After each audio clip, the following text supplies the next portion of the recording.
haters are going to hate. Trolls are always going to troll. And tall poppy syndrome will always exist. This week I had a hater post a really negative or terrible comment on one of my blog posts, and which is fine. I approve the comments and I can disapprove the comments in the same token. But I wanted to share because I actually went and shared on social media and shared with my friends and business friends and Cray-Cray friends, and I got that much support from it that because people have these horrible experiences, right, with people that put you down, tell you you're not good enough, poo-poo on you, which that's my nice way of saying shitting on you, or people that tell you you're wrong, they'll bitch behind your back, they'll backstab, and there's that many people that potentially feel alone, but that they're the only ones that this happens to, and it happens to everyone, and it happens to me, and usually it happens at a shit time. But I mean, when is there really a good time for haters? But I just wanted to share with you how I dealt with it, I suppose, and how I'm feeling right now, I suppose, as well. So, firstly, it did sting. Don't get me wrong, it does hurt. I remember years ago when I had my first, I suppose, poo-poo-y comment,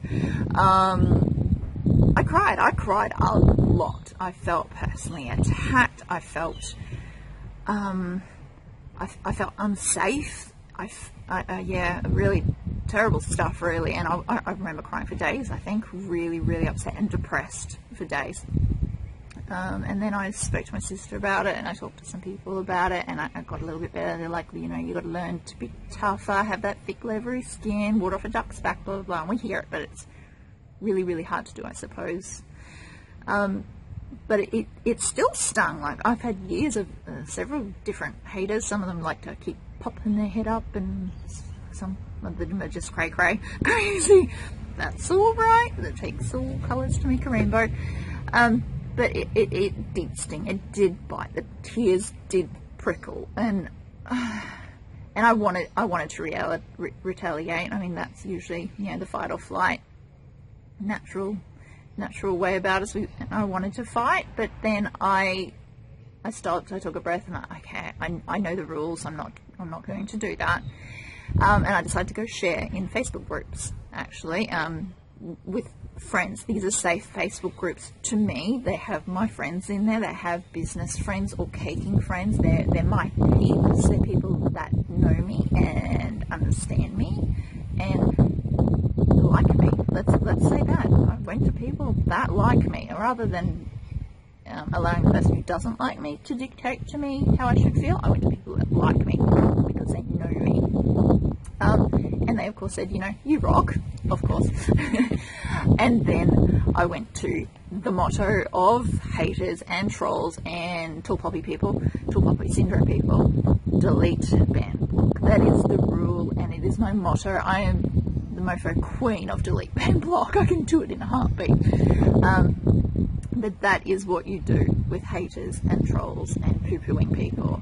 Delete, ban, block. And I'll say it again because it's so uber important. Delete, ban, block. You do not need these people in your lives. You do not deserve hate. You don't deserve negativity or BS or any of that in your life. You know it to be 100% completely untrue. Delete, ban, block. Alright, and then after my big deep breath and a little bit of a sting, I'm like, okay, I believe it or don't. And I'm like, I don't believe that. And then I'm like, okay, I can take that as a sign from the universe that I'm on the right path, that I'm on the verge of up-leveling, that it's a sign of, you know, I'm exactly where I'm meant to be right now. So I did that instead. I can turn anything into something positive, even something as poo-poo-y as a hater. So it is, on some level, it is a sign from the universe that you are about to up-level, and the haters come out, I suppose, because they sense it on some level, and they intend on pulling you down. They want to bring you down to their level, to their hate, to their negativity, to their uncertainness in life, to their shitty place they are. They see you somewhere else, and they want to pull you back down to the gutter, and you do not deserve to be there, nor do I. So I had to remind myself that this is what these people talk to themselves in their head. Like, I try to allow compassion and shine through. If this is what a person is willing to say to another person, being a keyboard ninja, which is, you know, so incredibly high and mighty of them, but if they say that stuff to other people, imagine what they say to themselves in their head. Like, we have how many thousands of thoughts every single day, and a hater's thought is that going around and around and around their head all day, every day. Imagine somebody abusing you and telling you your shit all day, every day, and they have that in their head. So, compassion came through, and I felt sorry for the hater, and I released it, I suppose. That's really, really sad. I'm sorry for you.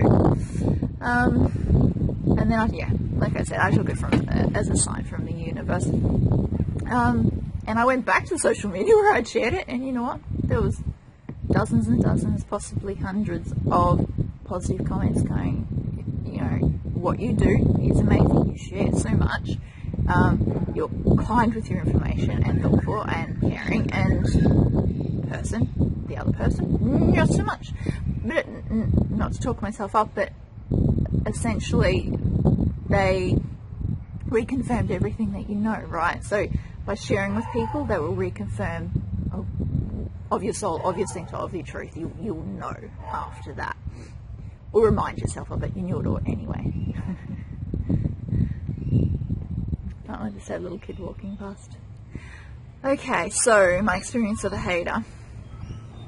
This is another one in succession of Cray-Crays, and there'll be more, and it will sting, and I'll share it, because it sucks and things sting, and it's nicer when we can share it with other people. That whole, you know, a problem shared is a problem halved. Go with that, and imagine if you shared it with 20 people. It's 1/20th of the size. 100 people, it's 1/100th of the size. So share.